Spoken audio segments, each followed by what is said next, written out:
S T स्टँडच्या ऐका तिकडेच थांबा. अहो मी इकडे असताना तुम्ही कशाला बाहेर जायची गरज आहे? मला एक गोष्ट सांगा, आता काही आमच्या पदाधिकाऱ्यांचं जे काही सूचना आहे त्या सूचना जरा लक्षात घ्या ना. पंढरपूरला आता मी सुद्धा आधी आलो होतो, त्यावेळेससुद्धा वस्तुस्थिती काय आहे ही पाहिली आणि त्यांचं म्हणणं बरोबर आहे की जर आपण त्या ठिकाणी पार्किंगची मुबलक व्यवस्था केली आणि पार्किंगच्या व्यवस्थेबरोबर काही कमर्शियल आपण स्ट्रक्चर जर केलं 4.5-5 एकरवर, तर रोजगार पण उपलब्ध होईल. महिला बचत गटांना काही आपण त्यातले काही स्टॉल किंवा जागा काही गाळे वगैरे देऊ शकतो का ते बघू. म्हणजे आपल्याला पार्किंगचा मुख्य जो मुद्दा आहे, आपल्या एस टीच्या रिक्वायरमेंट सोडून पार्किंग प्लस त्या कमर्शियल कॉम्प्लेक्स असा एक प्रस्ताव तयार करा आणि तो प्रस्ताव तुम्ही शासनाला पाठवा. मी त्याला मंजुरी देतो. ठीक आहे. कुठला पाहून सांगतो माहिती घेतील आणि वारे अनुदानामध्ये टाकीचा विशिष्ट समावेश. ठीक आहे. ओके. घ्या त्या यांना एक मिनिट जगताप साहेब पुढे. जगताप साहेब पुरवठा योजना दिली आहे, त्याच्यामध्ये अडवणूक केली जाते. 70 लाखाची मागणी स्वतः जाते. 200 मीटर त्या ठिकाणी रस्ता अडवलेला आहे. आपण एस पी साहेबांनी आम्हाला प्रोटेक्शन दिलं ते 700 किलोमीटर झाले, 700 मीटर झाले, पण 200 मीटरचा टप्पा आणखी आपण सहकार्य करावं. ठीक आहे. ते कलेक्टरने सांगितले पोलीस प्रोटेक्शन मध्ये करणार. जगताप साहेबांना द्या. घ्या साहेब. करमाळा तालुक्यामध्ये उलट धरणाच्या खाली आता सध्या केळीची लागवड खूप आहे, ऊस कमी झालेला आहे. मला वाटतं त्या ठिकाणी बऱ्याच वेळा प्रश्न मांडलेले आहेत की केळी संशोधन केंद्र उभं राहावं म्हणून. मला वाटतं हाऊसमध्ये बी तो विषय झाला आणि बऱ्याच वेळा झाल्या आणि त्याची तातडीची गरज आहे, ती त्वरित व्हावी अशी या ठिकाणी आमची मागणी. प्रस्ताव गेला होता आधी. जागा बी आहे आता परत शासनाची जागा आहे. पुणे परत एकदा पाठवा ना. 40-45 एकर परत एकदा पाठवताय. एकदा पाठवलेला परंतु त्याला रिस्पॉन्स शासनाकडनं मिळाला नाही. मी कलेक्टरांना जिल्हाधिकाऱ्यांना असं सांगितलं की परत एकदा पाठवा. होऊ दे. जातेगाव चिमोणी रस्त्याचा एक प्रश्न आहे. सर आज प्रेझेंटेशन आहे सर आपल्या यशस्विनीचं पण आहे. ठीक आहे. हे घ्या तो मार्क. जातेगाव चिमोणी रस्त्याचा एक अनेक वर्षाचा प्रश्न आहे साहेब. तिथे इतके ऍक्सिडेंट झाले की हजारोनी लोक मेले. अच्छा.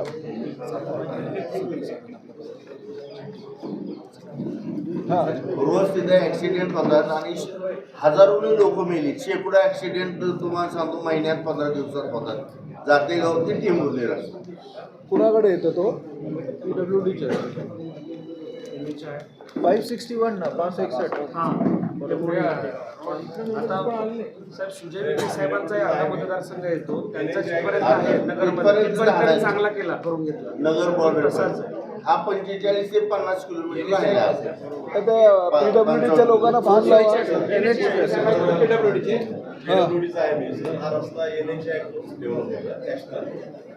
हे तुमच्याकडे येत नाही. पण NHAचा आता कोण आहे त्यांना फोन लावून द्या मला. ठीक आहे, मी बोलतो त्यांच्याशी. 1996 पासून एस्टेट ऑफ मोहोळ तालुक्यात.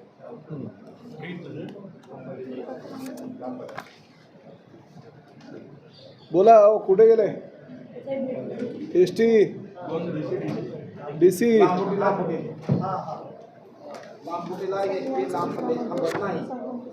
लांब पल्ल्याच्या गाड्या लांबडीला थांबत नाहीत. 1996 पासून एस्टेट टॉप आहे. हायवे झाल्यामुळे कसं होत आहे, खाली गाड्या उतरत नाही. आम्ही तर वारंवार सूचनाही देतो, पण आता हवं तर मी सोलापूर स्टँडवरती पण त्यांना कारवाई करा. त्या हॉटेलला सांगा ते ड्रायव्हरला फ्री द्यायला खाली ते कोण जयशंकर काय ते फ्री दिले की थांबते जाऊ ना.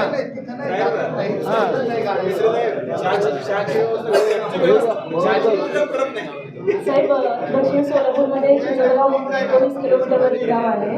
तर तिथे वारंवार निवेदन पण आपल्याला दिले होते की बस आहे, बरेच वर्ष झाले तिथे.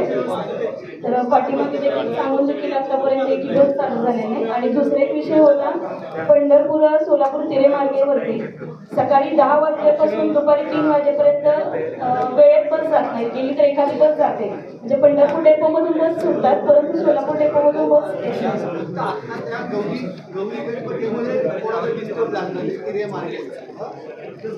आता होईल व्यवस्थित. ओके, ठीक आहे, चला बोला बोला. हो बोलतो, आधी पत्रकारांशी बोल.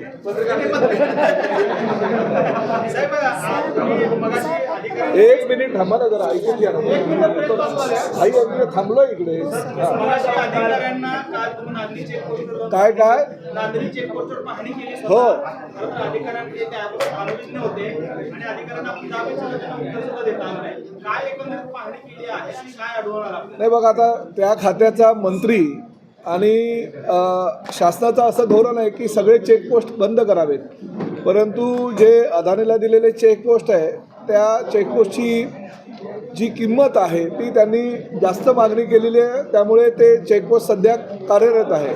परंतु शासनाची आणि माननीय मुख्यमंत्र्यांची स्पष्ट भूमिका आहे की कुठल्याही परिस्थितीमध्ये हे जे चेकपोस्ट आहे 22 चेकपोस्ट राज्यातले ते सर्व बंद करावेत आणि त्या संदर्भातल्या सूचना माननीय मुख्यमंत्री आणि परिवहन मंत्री म्हणून मी दिलेले आहेत. पण काल अचानक ह्या आमच्या सोलापूर कर्नाटक विजापूर जवळच्या चेकपोस्टला मला काही तक्रारी आल्या होत्या आणि त्याच्या अनुषंगाने मी जाऊन पाहणी केली आणि पाहणी केल्यानंतर आमचे 2 अधिकारी त्या ठिकाणी होते, परंतु खाजगी देशातील काही अधिकारी तिकडे 25 काहीतरी म्हणजे आता काही खाजगी अधिकाऱ्यांची माझी ओळख करून दिली आमच्या RTOच्या अधिकाऱ्यांची, तेव्हा कळलं की ते RTOचे आहेत. तर काही 25 एक अधिकारी साध्या वेशामध्ये आहेत की काय असा मला आता संशय निर्माण झाला आहे. त्यामुळे 25 लोकं होती आणि तो घेरलेलं होतं म्हणजे त्या चेकपोस्टला. तर ही पाहणी केल्यानंतर आता मी लेखी स्वरूपात आमच्या सगळ्या अधिकाऱ्यांना सांगितलं आहे की अहवाल द्या, कारण हे धोरण योग्य नव्हे. माननीय मुख्यमंत्री माननीय दोन्ही उपमुख्यमंत्र्यांनी असे निर्देश दिलेले आहेत की चेकपोस्ट सगळे राज्यातले रद्द करावेत आणि अशा परिस्थितीमध्ये परिवहन मंत्री त्या जागेवर जाऊन पाहणी केल्यानंतर काही गोष्टी जर निदर्शनास आल्या असेल तर माझ्या खात्याचे अधिकारी कसं काय काम करतायत त्या संदर्भातला अहवाल घेणं माझं कर्तव्य होतं, म्हणून मी त्यांना तसा अहवाल द्यायला सांगितलेलं आहे. तर खरं तर त्या ठिकाणी बरेच बेकायदेशीर कामं तिथे होत असतात, कारण जे वजन असतं जे काही तुम्हाला शासनाला महसूल मिळाला पाहिजे तो बुडवण्याचं काम अधिकारीच करताना सुद्धा त्यांनी पाहिलं नव्हतं. त्यावर तक्रारी आलेल्या आहेत, ती कारवाई काही वजन असतं म्हणजे कुठलं वजन असतं हे आता मी काल बघायला गेलो होतो आणि मी काही ट्रक आहेत काही टेम्पो आहेत त्याचंसुद्धा वजन बघितलं, किती त्यांचं वजन आहे आणि किती त्या वजनाचा सदुपयोग आणि दुरुपयोग होतो. त्यामुळे आता ठीक आहे, काही गोष्टी समोर सांगून चालणार नाही, परंतु तुम्ही म्हणता ही वस्तुस्थिती आहे की अधिकाराचा दुरुपयोग करून जर माझ्या खात्याचे काही अधिकारी त्याचा गैरफायदा घेत असेल तर निश्चितपणे त्यांच्यावर कारवाई करण्यात येईल. निश्चितपणे आता ते गणवेशातले आमचेच अधिकारी होते की इतर कोणी होते त्याची तपासणी करणं गरजेचं आहे, कारण सगळे होते असे मजबूत शरीरयष्टी असलेले. त्यामुळे मला ही चौकशी करणं गरजेचं आणि तशी चौकशी करण्याच्या सूचना मी माझ्या अधिकाऱ्यांना दिलेल्या आहेत. पवारांनी आपल्याला टीका केलेली आहे. ते असं म्हणतायत की MMR रिजनमध्ये जे रॅपिडो बाईकला परवानगी आपण दिली, यापूर्वी ती परवानगी थांबवलेली होती, मात्र आपल्या सामाजिक कार्यासाठी काही फंड दिला गेला आणि त्यानंतर आपण ती परवानगी जी आहे ती पुन्हा पूर्ववत केली. रोहित पवारांना कदाचित कल्पना नसेल, कारण ते MCAच्या माध्यमातून अनेक टुर्नामेंट्स पुण्याला भरवत होते आणि भरवत आहे, कारण ते MCAचे अध्यक्ष आहेत आणि त्यामुळे त्यांना कदाचित कल्पना नसेल की प्रताप सरनाईक एवढा सक्षम मंत्री आहे की मला कोणाकडनं काही अनुदान किंवा काही देणगी वगैरे घ्यायची गरज नाही, मी माझ्या खिशातून खर्च करून ते करतो. आणि ते जर असं म्हणत असतील की कुठल्या रॅपिडो ओला किंवा उबेरनं कुठल्या प्रकारचं अनुदान दिलं किंवा स्पॉन्सरशिप दिली तर त्याने ते सिद्ध करून दाखवावं. अशी कुठल्याही प्रकारची 1 रुपया स्पॉन्सरशिप प्रताप सरनाईकनी कुठल्याही संस्थेसाठी घेतलेली नाही, पहिली गोष्ट. आणि दुसरी गोष्ट, राज्यामध्ये इलेक्ट्रिक वाहनं असावीत आणि प्रामुख्याने त्याची सुरुवात ही 2 व्हीलरपासून करावी अशी माननीय मुख्यमंत्री आणि माननीय दोन्ही उपमुख्यमंत्र्यांचं आणि राज्य शासनाचं हे मत आहे की जास्तीत जास्त इलेक्ट्रिक व्हेकल ही रस्त्यावर आली पाहिजे. आणि कालच आम्ही 2 व्हीलर इलेक्ट्रिक व्हेकलला परवानगी दिली, त्याचा दर निश्चित केला की पहिल्या फेरीमध्ये 15 रुपयापासून ती सुरुवात आम्ही केलेली आहे. ज्या पद्धतीनं सिंगल पॅसेंजर असेल आणि सिंगल पॅसेंजरला सुद्धा रिक्षामध्ये 3 पॅसेंजरचे पैसे भरावे लागतात किंवा टॅक्सीमध्ये 4 पॅसेंजरचे पैसे भरावे लागतात, त्याऐवजी जर तो रॅपिडो असू द्या, ओला असू द्या, उबर असू द्या किंवा कुठल्याही संस्था असू द्या, राज्य शासन तर स्वतःचं ॲपसुद्धा आता भविष्यामध्ये निर्माण करणार आहे. त्यामुळे त्या माध्यमातून जर त्यांनी प्रवास केला तर निश्चितपणे सर्वसामान्य प्रवाशांना त्याचा फायदा होईल. आणि हे राज्य सरकारचं धोरण असल्याकारणानं ई बाईक टॅक्सीला आम्ही अधिकृतरित्या परवानगी दिलेली आहे. ती प्राथमिक स्तरावरची परवानगी आजपासून देण्यात येईल आणि भविष्यामध्ये परमनंट परवानगीसुद्धा आम्ही 15 ते 20 दिवसामध्ये लॉ अँड ज्युडिशियल डिपार्टमेंटकडे काही अभिप्राय आम्ही मागवलेले आहेत. ते अभिप्राय आल्यानंतर ते सुद्धा देण्यात येतील. सर, मराठवाड्यामध्ये जो बोजा आहे तो मोठा राज्यातून कर्जाचा जो बोजा आहे तो मोठ्या प्रमाणात वाढतोय. जूनच्या अखेरीस 8,55,397 कोटी रुपयांपर्यंत तो खर्च आहे, तो राज्यावरती झालेला आहे. लोकप्रिय योजनाच्या घोषणा झाल्या आहेत त्याच्यामुळे नाही बघा, राज्य शासन सक्षम आहे आणि लोकप्रिय योजना ह्यापूर्वीच्या काय सरकारनं केलेलं नव्हता. ज्या वृत्तपत्रामध्ये ही बातमी आज आलेली आहे किंवा ते प्रकाशित केलेली आहे त्या वृत्तपत्राचे मालक राज्यामध्ये सत्तेवर होते तेव्हा का हा बोजा नव्हता का? परंतु मुख्यमंत्री म्हणून देवेंद्र फडणवीस आणि एकनाथ शिंदे, अजितदादा पवारांच्या नेतृत्वाखालचं हे सरकार अतिशय चांगल्या प्रकारचं काम, सक्षम सरकार देण्याचं काम आमच्या 237 आमदारांना घेऊन करत आहे आणि राज्याच्या विकासाचं धोरण, अतिशय चांगलं इन्फ्रास्ट्रक्चर या राज्यामध्ये देण्याची भूमिका राज्य शासनाची आहे.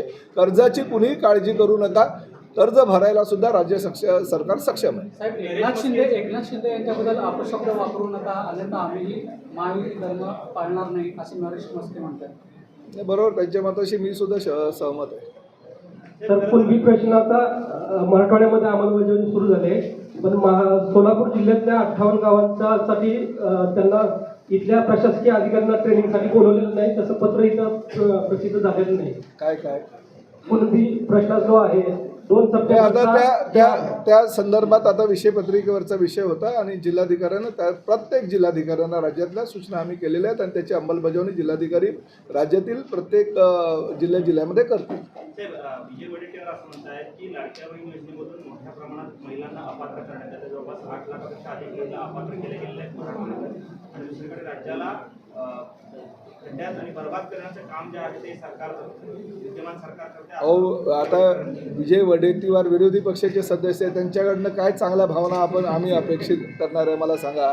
आता ते ज्या भागातून निवडून आले त्या भागामध्ये ते लाडक्या बहिणींनी त्यांना काय मतदान केलं नसणार का? आणि ही गोष्ट सुद्धा वस्तुस्थिती नाकारता येत नाही की जर त्या चुकीच्या पद्धतीनं कोणी लाडक्या बहिणींच्या योजनेचा गैरफायदा जर काही महिलांनी घेतला असेल तर ते चुकीचं आहे. घरामध्ये 4-4, 5-5 महिलांनी लाडक्या बहिणीचा योजनेचा गैरफायदा घेतला. शासकीय स्तरावर काही महिला भगिनी आमच्या आहेत, त्या नोकरीला असताना सुद्धा शासनाकडे त्यांनी लाडक्या बहिणी योजनेचा हा गैरफायदा घेतलेला. अनेक आमच्याकडे काही गैरफायदा घेतल्याच्या तक्रारी आहेत आणि ज्यांनी चुकीचं केलं असेल तर निश्चितपणे त्याच्यावर शासन तर असे दोषी कोणी असेल तर त्यांच्यावर कारवाई करणारच. लोकनाट्य कला केंद्राच्या नावाखाली घोरखंडा जो राज्यभरामध्ये विशेषतः धाराशिव असेल, सोलापूर त्याच्या बांधणीवरती पाहायला मिळते. एका उपसरपंचानं आत्महत्या या सगळ्या जाचाला कंटाळून केलेली आहे. ही वस्तुस्थिती आहे. मी कालच धाराशिवच्या जिल्हाधिकाऱ्यांशी बोललेलो आहे आणि आता जिल्हाधिकारीसुद्धा, सोलापूरचे जिल्हाधिकारीसुद्धा या ठिकाणी आहे. मुंबईमध्ये जसं लेडीज बारचं पेव फुटलं होतं तशाच पद्धतीनं राज्यातील ग्रामीण भागामध्ये ह्या लोककला केंद्राचं पेव फुटलेलं आहे आणि अशा प्रकारे सर्वसामान्य गोरगरीब शेतकऱ्यांच्या मुलांना बर्बाद करण्याचं त्या लोककला केंद्राच्या माध्यमातून काही कामं होत आहेत. म्हणजे त्याचंच उदाहरण दिलं तर गेल्या आठवड्यामध्ये एका उपसरपंचानं केलेली आत्महत्या हे नाकारता येणार नाही. अशा प्रकारे जर लोककलाच्या नावाखाली कुणी जर गैरफायदा घेत असेल आणि वेश्या प्रवृत्तीला जर काही उत्तेजन देण्याचा प्रयत्न जर कुणी काही करत असेल तर निश्चितपणे राज्याचा जबाबदार मंत्री म्हणून किंवा राज्य सरकार बिलकुल अशा लोकांना पाठीशी घालणार नाही. लोककला आहे ती जिवंत राहिली पाहिजे कारण ती महाराष्ट्राची संस्कृती आहे. पण लोककला केंद्राच्या नावाखाली जर असे चुकीच्या पद्धतीचे काही व्यवहार जर करत असतील तर मी जिल्हाधिकाऱ्यांना आता सूचना देतो. धाराशिवच्या जिल्हाधिकाऱ्यांना सुद्धा मी पालकमंत्री असल्याकारणानं सूचना केलेल्या आहे की असे बेकायदेशीर चालणारे लोककला केंद्र ज्यातून गैरफायदा घेतला जातो आणि शेतकऱ्याच्या मुलांना देशोधडीला किंवा शेतकऱ्यांना देशोधडीला लावण्याचं काम जर होत असेल तर ते ताबडतोब बंद करा, त्यांच्यावर कारवाई करा. जुने जे परवानगी दिलेले आहेत ते परवानेसुद्धा रद्द करा. आता पोलीस आयुक्तांना सुद्धा मी तशा सूचना केलेल्या आहेत आणि त्याचबरोबर SP-ने सुद्धा मी सूचना तशा केलेल्या आहेत. एकनाथ शिंदे साहेब वगैरे असताना डान्सबार एक पुरवठ्यासाठी मोहीम चालवली होती त्यावेळेस त्या काळात. आता या काळात अशा पद्धतीची मोहीम चालवण्याची वेळ आली असं म्हणावं नाही, असं मी म्हणणार नाही. शेवटी ही महाराष्ट्राची लोककला जी आहे ती सुद्धा जिवंत ठेवणं हे आमचं कर्तव्य आहे, कारण ती राज्याची संस्कृती आहे. आणि संस्कृतीचा नावाखाली जर कोणी व्यभिचार करत असेल, व्यवसाय चालत असेल तर ते बंद करणं आमचं शासन म्हणून कर्तव्य आहे. आणि शासन पूर्णपणे कठोर कारवाई अशा प्रवृत्तीच्या विरोधामध्ये आहे. आम्ही सगळ्या जिल्हाधिकाऱ्यांना, सगळ्या पोलीस आयुक्तांना, सगळ्या SP-ना तशा सूचना आजच मी दिलेल्या आहेत. आणि भविष्यामध्ये सुद्धा ज्या ज्या ठिकाणी असे गैरप्रकार चालू आहेत ते ताबडतोब बंद करावेत, कारण शेवटी शेतकऱ्यांना वाचवणं हे आमचं कर्तव्य आहे. शेतकरी जगला तर सर्वसामान्य जनता जगेल. त्यामुळे शेतकऱ्यांना देशोधडीला लावणारे जर कृत्य कोणी करत असेल तर त्याच्या विरोधामध्ये राज्य शासन संबंधित सगळ्या अधिकाऱ्यांना आदेश पारित करेल. आरक्षणाच्या मुद्द्यावर ज्या निवडणुका ज्या आहेत त्या 4 महिन्यात घ्याव्या असे सुप्रीम कोर्टाने आदेश दिलेले होते. दुसरीकडे आता निवडणूक आयोगाने सुप्रीम कोर्टाला एक पत्र दिलेलं आहे. त्यामध्ये ते म्हणतात की जानेवारीमध्ये या निवडणुका घ्याव्या, कारण एकाच दिवशी एवढ्या निवडणुका. शेवटी बघा, हा जो प्रश्न आहे हा माझ्या अखत्यारीत नाही आहे, कारण शेवटी निवडणूक आयोग आणि माननीय उच्च न्यायालय यांच्यामध्ये जो काही निर्णय होईल तो आम्हाला सगळ्या राज्यकर्त्यांना बंधनकारक राहील. सोलापूर महापालिका देखील कशा पद्धतीने महायुती म्हणून आपण लढणार? राज्यामध्ये सगळीकडे महायुती म्हणूनच आम्ही लढणार आहोत. आणि राज्यातील सगळ्या ग्रामपंचायता, जिल्हा परिषदा, नगर परिषदा किंवा महापालिकेवर महायुतीची सत्ता यावी ह्यासाठी आम्ही तिघेही जे आमचे मुख्य नेते आहेत, आदरणीय देवेंद्रजी फडणवीस, एकनाथ शिंदे साहेब आणि अजितदादा पवार यांच्या नेतृत्वाखाली पूर्ण महाराष्ट्रामध्ये सगळीकडे आमची महायुतीची सत्ता येईल याची आम्हाला खात्री आहे. सरकार जे आहे त्या आरक्षणाच्या मुद्द्यावर प्रत्येक समाजाला, प्रत्येक जातीमध्ये भांडण लावून जे आहे त्यांना रस्त्यावर आणत असल्याचं संजय राऊत म्हणतात. संजय राऊतांना काय म्हणायचं आहे, अहो त्यांच्या घरामध्ये ज्यावेळेस भारत पाकिस्तान मॅचला ते विरोध करत होते, त्यांच्या घरामध्ये TV चालू होता आणि भारत पाकिस्तान मॅच त्यांचे कुटुंबीय बघत होते. आमच्याकडे पुरावे आहेत. बऱ्याच लोकांनी आम्हाला व्हिडिओ पाठवलेत. जी लोक ते रस्त्यावर उतरले होते भारत पाकिस्तान मॅचच्या विरोधामध्ये, त्यांच्या सगळ्यांच्या घरामध्ये फटाके फुटत होते. आता अशा संजय राऊतांच्या प्रश्नाला, प्रत्येक प्रश्नाला उत्तर देणं आमचं काय कर्तव्य आम्ही समजत नाही. समाजातल्या सर्व जाती धर्माला न्याय देण्याची भूमिका देवेंद्र फडणवीस साहेबांच्या सरकारनं घेतलेली आहे आणि ती भूमिका आम्ही कायम ठेवणार. बंजारा समाजाचा एसटी प्रवर्गामध्ये समावेश करावा म्हणून राज्यभरामध्ये मोर्चे निघत आहेत. आज सोलापूरमध्ये सुद्धा अशा प्रकारचा मोर्चा निघत आहे. खरं तर काही दिवसांत म्हणजे कालच धनंजय मुंडे यांनी बंजारा आणि बंजारा हे एकच आहेत असं म्हणून बंजारा समाजाचा रूप सुद्धा पत्कारलेला होता.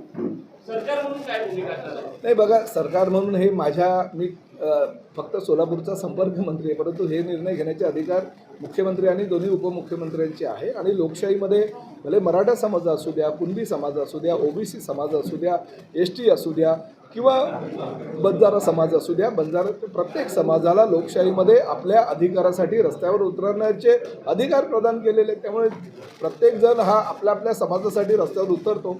त्याला न्याय देण्याची भूमिका जी आहे, जर कायद्याच्या कक्षेमध्ये बसत असेल तर आमचं सरकार निश्चितपणे घेईल. तर आगामी काळामध्ये शिक्षक आणि पदवीधर संघाच्या निवडणुका शहाजी बापू पाटलांनी आता मागणी केलेली आहे की पदवीधर मतदारसंघ भाजपला घ्यावा, शिक्षक मतदारसंघ तो सेनेकडे द्यावा. शिवसैनिक म्हणून आपली काय? या भागातले आमचे शहाजी बापू पाटील आमचे ज्येष्ठ नेते आहेत आणि त्यांच्या मागणीचा विचार निश्चितपणे वरिष्ठ पातळीवर केला जाईल. आणि सोलापूरचा संपर्क मंत्री म्हणून मी शहाजी पाटील यांच्या जी भूमिका त्यांनी घेतलेली त्या भूमिकेशी सहमत आहे. ओके. हो, चांगलं अर्थ खातं त्यांना मिळालेलं आहे आणि चांगल्या प्रकारची भूमिका. आणि शेवटी अंजली दमाने यांनी हे सुद्धा जेव्हा रोहित पवार यांनी ट्विट केलं त्यामुळे त्यांनी सुद्धा त्यांची भूमिका जाहीर केली. त्या सामाजिक कार्यकर्त्या आणि सामाजिक कार्यकर्त्याच्या एखाद्या पतीनं किंवा कुटुंबियातल्या व्यक्तीनं काहीच करू नये असं काही असतं का? कोणी जर काही शासकीय कामामध्ये सहकार्य सरकारला करत असेल तर ते चुकीचं आहे का? मी त्यांचं स्वागत करतो. रोहित पवारांनी सुद्धा त्यांचे नातेवाईक जर त्या क्षेत्रातले संबंधित कुणी असेल तर आमच्याकडे पाठवावं. आम्ही त्यांनाही रोजगाराची हमी आम्ही पूर्णपणे देऊ. आमचे भरत गोगावले साहेब आहेत त्या खात्याचे मंत्री, त्यांच्याकडे आम्ही त्यांचा प्रस्ताव ठेवू. बंजारा समाजाला एसटीमध्ये द्यावं, मात्र दुसरीकडे तेच धनंजय मुंडे OBC मधून आरक्षण मराठा समाजाला द्यावायला विरोध करतायत.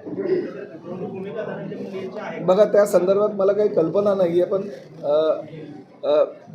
सर्वश्री गोपीनाथ मुंडे साहेबांनी OBC समाजासाठी फार मोठ्या प्रमाणे जनजागृती केली होती, जनआंदोलनं केली होती आणि त्यांना OBC समाजाचे एक मोठे म्हणून ओळखलं जायचं होतं या महाराष्ट्रामध्ये. आणि त्यांच्या ते कुटुंबातील घटक असल्याकारणानं त्यांनी गोपीनाथ मुंडे साहेबांचा आदर्श ठेवून समाजामध्ये जावं अशी माझी त्यांना विनंती आहे. धन्यवाद. साहेब, गावखेड्यात ज्या एसट्या जातात त्या सर्व्हिस रोडवरतून न जाता ज्या त्या डायरेक्ट उद्यान पुलावरतून असेल हायवेवरतून जातात तिथे शिंगोली अशा अनेक ग्रामीण भागात त्या ठिकाणी सर्व्हिस रोडने एसट्या जात नाहीत, डायरेक्ट हायवेवरतून जातात. त्यामुळे ग्रामीण भागातील नागरिकांना नाही अशा जर प्रकारे कुठलं चुकीचं आमच्या ड्रायव्हरच्या माध्यमातून चुका होत असतील आमच्या संबंधित अधिकाऱ्यांना सांगतो असं होऊ देऊ नका. बघा एस टी ही सर्वसामान्य तळागाळातल्या गोरगरीब जनतेसाठी केलेली सेवा आहे. माझं तर दुसरं धोरण आहे. फक्त एस टी ही तळागाळातल्या जनतेपर्यंत नाही, एस टीपर्यंत पोहोचली पाहिजे. म्हणजे आमचा आदिवासी बांधव आणि भगिनी जी आहे डोंगर दऱ्यांमध्ये राहतात त्यांनासुद्धा एस टीची सेवा मिळाली पाहिजे. अशा प्रकारच्या चुकीच्या पद्धतीनं कोणी खालनं प्रवासी असताना उभे असताना सुद्धा ब्रिजवरनं वगैरे गाड्या नेत असेल अशावर कारवाई करा. ताबडतोब असं होता कामा नये. अशा प्रकारच्या तक्रारी गंभीर तक्रारी माझ्याकडे आल्या तर मी सहन करणार नाही. धन्यवाद.